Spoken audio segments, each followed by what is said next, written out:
करने का काम किया था। हम सभी इंसान हैं, सभी को बराबर भूख लगती है, सभी को रोटी, कपड़े, मकान और घर की जरूरत पड़ती है। तो साथियों, सभी को सम्मान और स्वाभिमान भी प्यारा लगता है।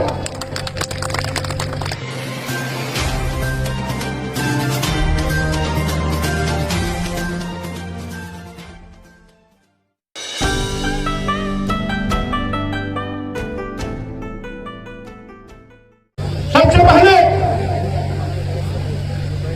मैं भगवान बुद्ध की इस ऐतिहासिक धरती मऊ कला में आप सभी लोगों को बहुत बहुत बधाई, शुभकामना देता हूं कि आप इस कार्यक्रम को रात दिन करके न केवल सफल बनाया, बल्कि इसको एक ऐतिहासिक पहचान दिलाने के लिए लगातार निरंतर आगे भी बढ़ रहे हैं। साथियों, मैं ये भी कहना चाहता हूं, आज क्या कारण है कि भगवान बुद्ध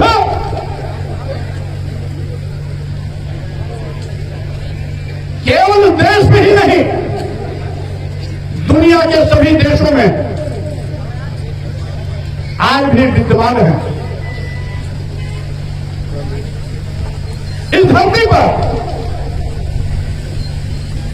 पहले महामानव बुद्ध जी थे, जिन्होंने पूरी दुनिया को मानवता का संदेश दिया, भाईचारे का संदेश दिया था, करुणा, मैत्री, बंधुत्व का संदेश दिया था। और यही कारण है आज भी पूरे विश्व के 49 देशों में भगवान बुद्ध का धर्म माना जाता है। कई देशों का राष्ट्रधर्म भी बौद्ध धर्म है। और साथियों, भगवान बुद्ध ने तो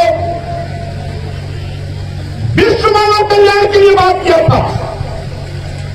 मानवता को सम्मानित करना, मानवता के कल्याण के लिए मानव एक समान की विचारधारा पूरी दुनिया में दिया था।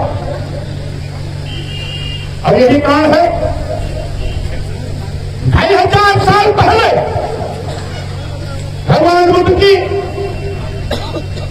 जो व्यवहारिकता उस समय इस देश के लिए थी, विश्व के लिए थी, आज भी वो व्यवहारिकता उनके न रहने पर भी उनके विचारों के चलते आज भी बनी हुई है। आज धर्म कोई भी हो, हम सभी धर्मों का सम्मान करते हैं, क्योंकि धर्म का मकसद मानव कल्याण और मानवता का सशक्तिकरण है। इसीलिए बुद्ध पूरी दुनिया में पूजे जाते हैं, क्योंकि उन्होंने किसी प्रकार का ढोंग, पाखंड, छलावा, दिखावा नहीं किया। जो भी किया मानवता के कल्याण के लिए, मानवता के सशक्तिकरण के लिए किया। और यही नहीं, पहले आपके यहां भगवान बुद्ध की मूर्ति पहाड़ियों में मिली, आपके मिर्जापुर की भी पहाड़ी में भगवान बुद्ध की मूर्ति मिली। यहां तक कि अयोध्या में पुरातत्व विभाग द्वारा 3 बार खुदाई हुई थी। पुरातत्व विभाग द्वारा भारत सरकार 3 बार की खुदाई में भगवान बुद्ध और बुद्धकालीन अवशेष मिले थे। यही नहीं, हम तुम्हारे साथ हैं, हम तुम्हारे साथ हैं। यही नहीं, आपको याद होगा 2000 के युद्ध में अफगानिस्तान में भगवान बुद्ध की 100 फुट की मूर्ति तोड़ी गई थी उस समय वहां के तालिबान ने तोड़ा था। यानी उन तालिबान की पहाड़ियों में भी वहां पर भगवान बुद्ध की मूर्ति पाई गई थी। अभी 4-5 साल पहले अमेरिका के रांची की पहाड़ियों में वहां की सरकार ने प्रशासन विभाग द्वारा खुदाई कराई तो रांची की पहाड़ियों में भगवान बुद्ध की मूर्ति नहीं। साइबेरिया का पठार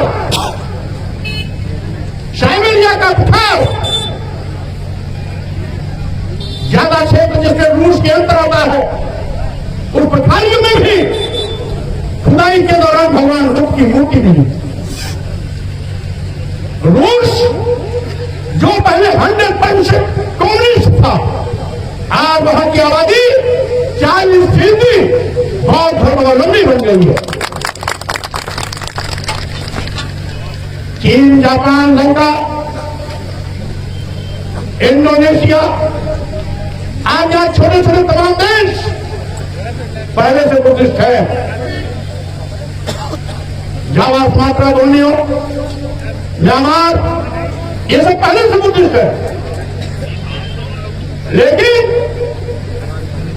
रूस में बौद्ध धर्म का विस्तार इस बात को साबित करता है कि बुद्ध का जो मानवता का कल्याण का संदेश है वो पूरी दुनिया में सर्वमान्य है।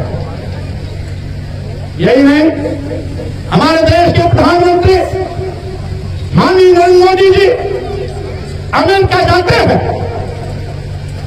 यूनाइटेड नेशन में जब बात करते हैं तो वहां भी कहते हैं हम उस भारत भूमि से आए हैं जहां भगवान बुद्ध पैदा हुए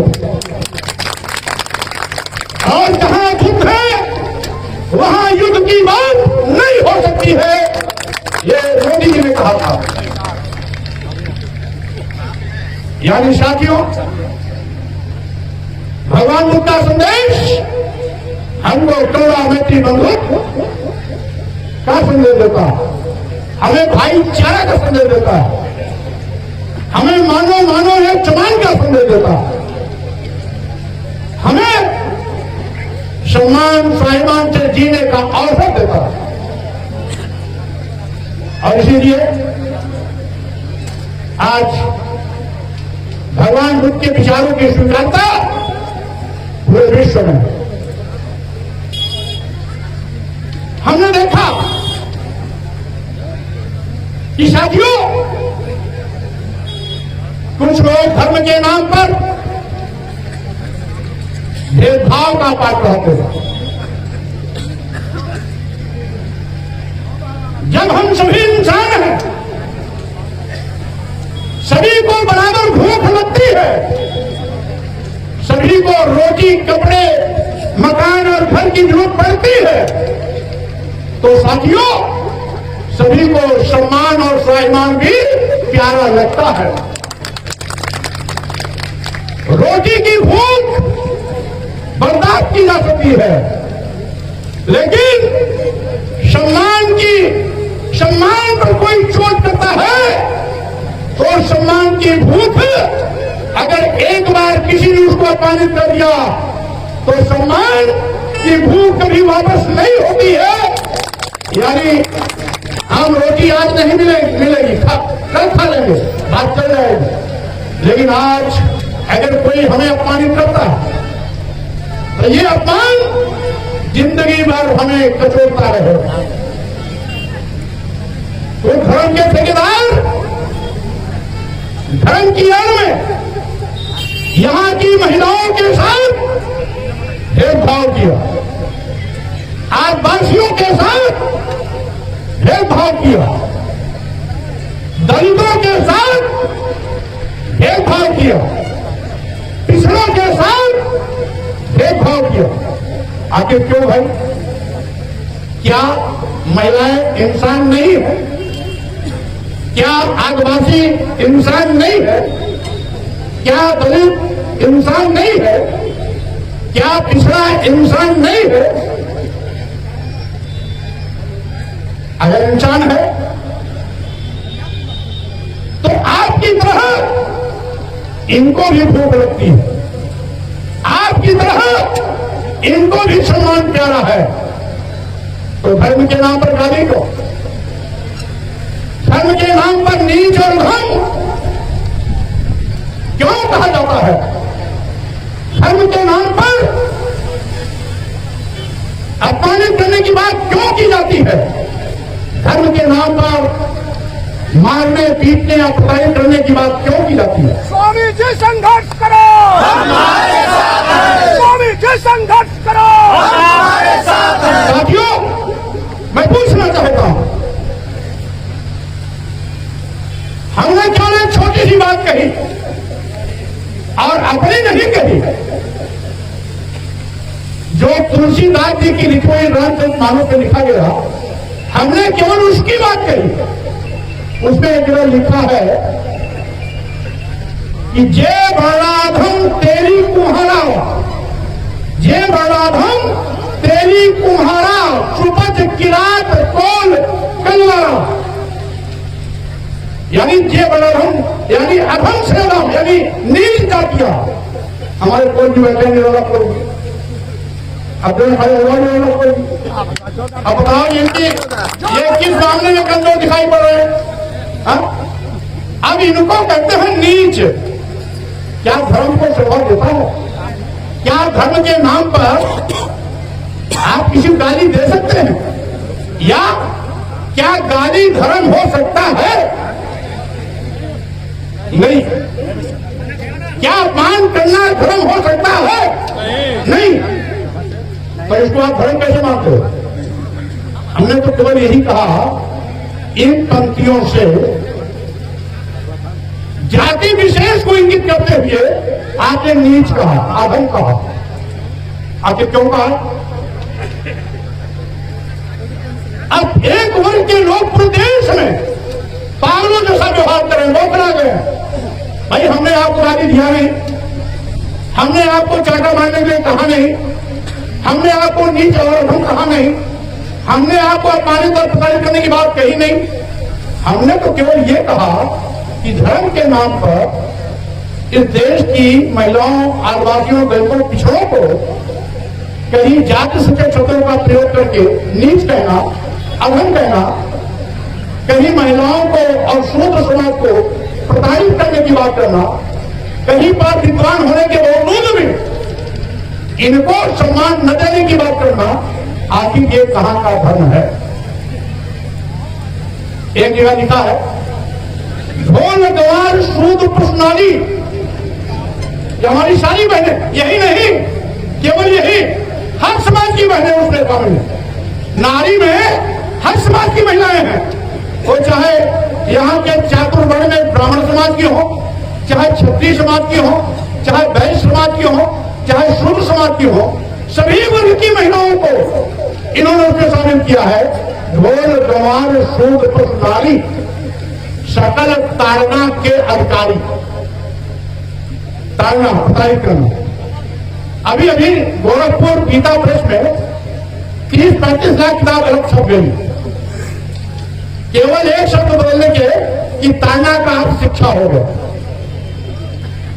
अब ये पढ़ाने लगे कि ताड़ना का मतलब शिक्षा हो गया। पहले तो मैं सवाल करता हूं, क्या गीता गोरखपुर गीता प्रेस शब्द का अर्थ बदलने में सक्षम अथॉरिटी है? नहीं है। जब सक्षम अथॉरिटी है नहीं, तो आप ताड़ना का शिक्षा कैसे कर सकते हो? जबकि आपकी ही गीता प्रेस की जितनी पुरानी छपी हुई किताबें हैं रामचरितमानस की, उसमें सब में ताड़ना का अर्थ है मारना, पीटना, प्रताड़ित करना। और आज भी रामचरितमानस की चौपाई और है जिसमें ताड़न का अर्थ अभी भी मारना, पीटना दर्शाया गया है। नए एडिशन में भी वो लिखा हुआ है, जिसमें है श्रापत ताड़क पुरुष कहंता, श्रापत ताड़क पुरुष कहंता, पूजे विप्र कहा सब संता। तो यहां पर ताड़न का मतलब आज भी मारना पीटना, ताड़ना का कैसे बदलेंगे? अच्छा मान लीजिए अगर आपका बदला हुआ ही हर ले ले तो बकरी को कौन सी किताब पढ़ाओगे?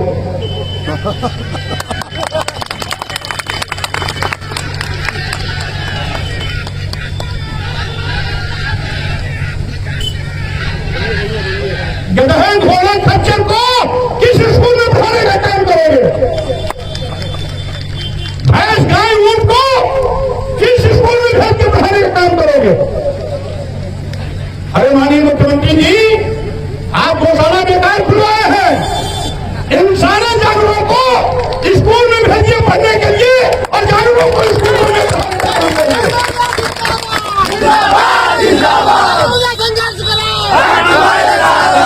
प्रधान मौर्य संघर्ष करो। इसलिए आप जितना भी रंग बदलोगे उतने बुरी तरह फंसोगे। सीधे सीधे बात मान लो कि नीच कहना, अधम कहना, गाली देना, अपमानित करना, प्रताड़ित करना धर्म का हिस्सा नहीं है। इसको हम संशोधित करने जा रहे हैं। हमने तो राजनीतिक मानव पर सवाल नहीं उठाया ना, हमने तो कुछ चौपाई के हिस्से उठाया। और एक जगह लिखे हैं, धर्म तो सबको बराबर मानता है ना। हमसे कुछ धर्म के ठेकेदार कहते हैं, भाई आपने कुरान पर कोई बात नहीं कही, इस्लाम पर कोई बात नहीं की। हमने कहा भाई हम अगर इस्लाम धर्म में पैदा हुए होते और कुरान में कोई बुराई होती तो हम सवाल जरूर उठाते। हर धर्म को मानने वाला, हर धर्म को मानने वाला अपने धर्म की अच्छाइयों को और अपने धर्म की बुराइयों को सीना ठोक करके कह सकता है। अच्छाइयां हैं हम तारीफ करेंगे, बुराइयां हैं उसको इंगित करेंगे। इसलिए जब हम इस धर्म में पैदा हुए हैं तो दूसरे धर्म की बात हम क्यों करें? हमारा तो भारतीय संविधान अब तो सभी धर्मों को बराबर कहता है। पंथ देश है, धर्मनिरपेक्ष देश है। इसलिए हमारा जो भारतीय संविधान कहता है हिंदू, मुस्लिम, सिख, ईसाई सब है आपस में भाई भाई। अब भारतीय संविधान का अनुच्छेद 15 जो समता का अधिकार देता है, बराबरी का अधिकार देता है, उसकी स्पष्ट व्याख्या है कि अनुच्छेद 15 में इस बात की स्पष्ट व्याख्या है कि वर्ण, धर्म, जाति, लिंग और जन्म स्थान के आधार पर किसी के साथ कोई भेदभाव नहीं हो सकता। बाबा साहब डॉक्टर अम्बेडकर ने अपनी संविधान सभा में बड़े बहस के बाद, जिसमें बहुत से विद्वान तत्कालीन विद्वान थे, और अंत में जो संविधान का अंतिम रूप दिया तो उसमें स्पष्ट इसकी व्याख्या की। हम अगर अपने घर में खबरें न रहते हैं, अगर किसी खबरें या छप्पर में है तो वो टपकेगा, वो छुएगा, तो हम रहते हैं तो हम ही उसको बनाएंगे, दूसरा नहीं बनाएंगे। अगर हिंदू धर्म की बुराइयां हैं तो जो हिंदू धर्म में पैदा हुआ है वही उसको इंगित करेगा, दूसरा नहीं इंगित करेगा। दूसरा इंगित करेगा तो आईपीसी की धाराओं में कोई गैर कानूनी हो जाएगा, और कोई उसी धर्म का उस ओर इंगित करता हो तो गैर कानूनी नहीं होगा। ये माननीय उच्च न्यायालय भी कहता है। और साथियों,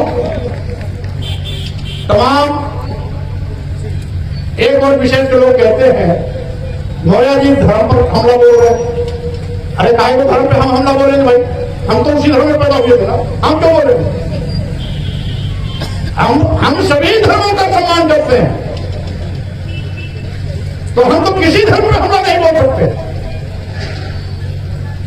और रामचरितमानस तो आप धार्मिक पुस्तक कहते हो, अगर धार्मिक पुस्तक है तो धर्म के नाम पर तो कतई आप किसी को अपमानित नहीं कर सकते हो।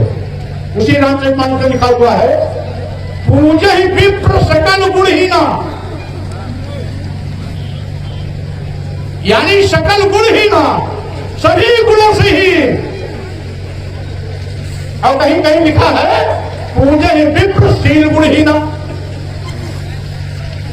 कहीं कहीं लिखा है सकल गुणहीना, समस्त गुणों से ही, यानी सारे अवगुण हो, चोर हो, लंपट हो, व्यभिचारी हो, डकैत हो, देशद्रोही हो, राष्ट्रद्रोही हो, तो भी पूजिए, क्योंकि ब्राह्मण समाज में पैदा हुआ। यही कुछ लोग कहते। अच्छा आप पूछवाओ, उसके पर हमारा विरोध नहीं।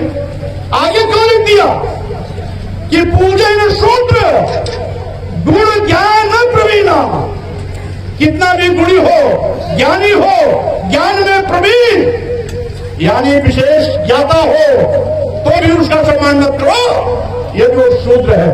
आगे क्यों? शूद्रों के सम्मान में, शूद्रों के सम्मान में, मैदान में। और इसीलिए हमने देखा यही व्यवस्था के चलते बाबा साहब डॉक्टर अम्बेडकर जिंदगी जाति अपमान के कल में घूट पीने के लिए मजबूर की होते रहे। दुनिया का सबसे बड़ा विद्वान होने का गौरव प्राप्त करने के बाद जब बाबा साहब डॉक्टर अम्बेडकर भारत घूम पर आते हैं तो उनको भी जर्रे जर्रे पर जाति अपमान के कल में घूट पीने पड़ते हैं। जिसके नाते इसी जाति अपमान के कारण व्यथित होकर के बाबा साहब डॉक्टर अम्बेडकर ने कहा था कि मैं हिंदू घर में पैदा हो गया, ये मेरे बस में नहीं था, लेकिन मैं हिंदू होके नहीं मरूंगा, ये मेरे बस में है। और 1956 में यानी संविधान लागू होने के बाद, कानून मंत्री भी बन गए, उसके बाद इसी जाति अपमान से मुक्ति पाने के लिए 10 लाख लोगों के साथ नागपुर की दीक्षा भूमि में बाल धर्म करने का काम किया था।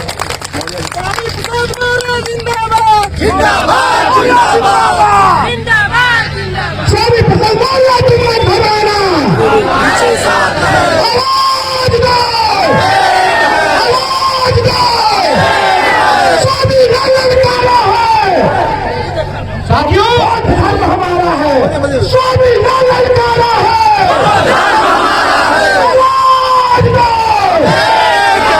साथियों मैं ये भी कहना चाहता हूं,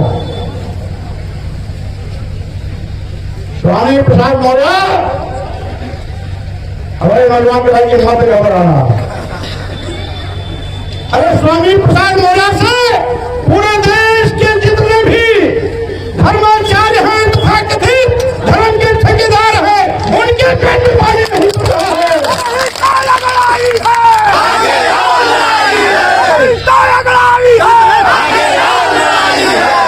नहीं अमरण होगा, संग्राम महाभीषण नहीं अमरण होगा, संग्राम महाभीषण। इसलिए मैं कहना चाहता हूं साथियों, सच की लड़ाई लड़ने वाला कभी डरता नहीं, सच की लड़ाई लड़ने वाला कभी घबराता नहीं, सच की लड़ाई लड़ने वाला कभी कदम पीछे हटाता नहीं है। इसलिए हमने तो आज पार्टी लड़ाई लड़ने का मन बनाया है। माननीय राष्ट्रपति जी को, माननीय प्रधानमंत्री को हमने पत्र भी भेजा है।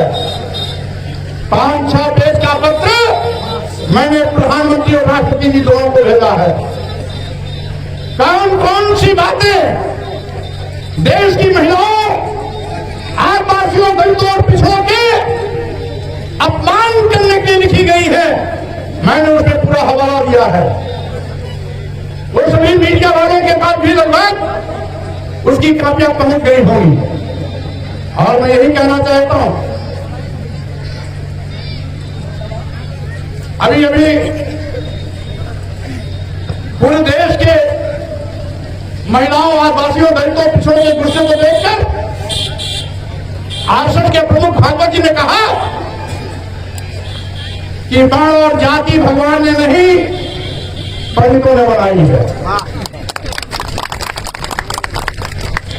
और संघ के प्रमुख भागवत जी भी वो दलित नहीं है, आदिवासी नहीं है, पिछड़े नहीं है, वो महिला भी नहीं है, वो भी उच्च कुलीन ब्राह्मण है, वो भी चित्पावन ब्राह्मण है, उच्च कुलीन ब्राह्मण है। जिस कुल से शंकराचार्य बनते हैं उन कुल वाले ब्राह्मण है। उन्होंने कहा अब ये तमाम धर्म का चादर ओढ़े हुए जो हमारे खूनी और हिंसक भेड़िए साधु महात्मा धर्माचार्य के रूप में जो स्वामी प्रसाद गौड़ा का सिर काटने के लिए 51 लाख 21 लाख की सुपारी दे रहे थे, जो स्वामी प्रसाद गौड़ा का सिर काटने के लिए 11 लाख 5 लाख की सुपारी दे रहे थे, जो स्वामी प्रसाद गौड़ा का हाथ काटने, कान काटने, नाक काटने की बात कर रहे थे, अब भागवत जी बोल दिए तो उनका क्यों नहीं काटने की बात कर रहे हो? अगर भागवत जी बोल दिए उनका सिर खड़े करने की बात क्यों नहीं कर रहे हो? उनकी जीभ काटने की बात क्यों नहीं कर रहे हो? उनका हाथ नाक कान काटने की बात क्यों नहीं कर रहे हो? जीभ काटने वालों को गिरफ्तार करो।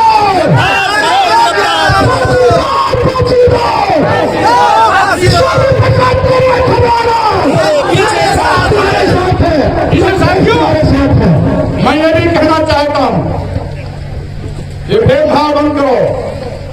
धर्म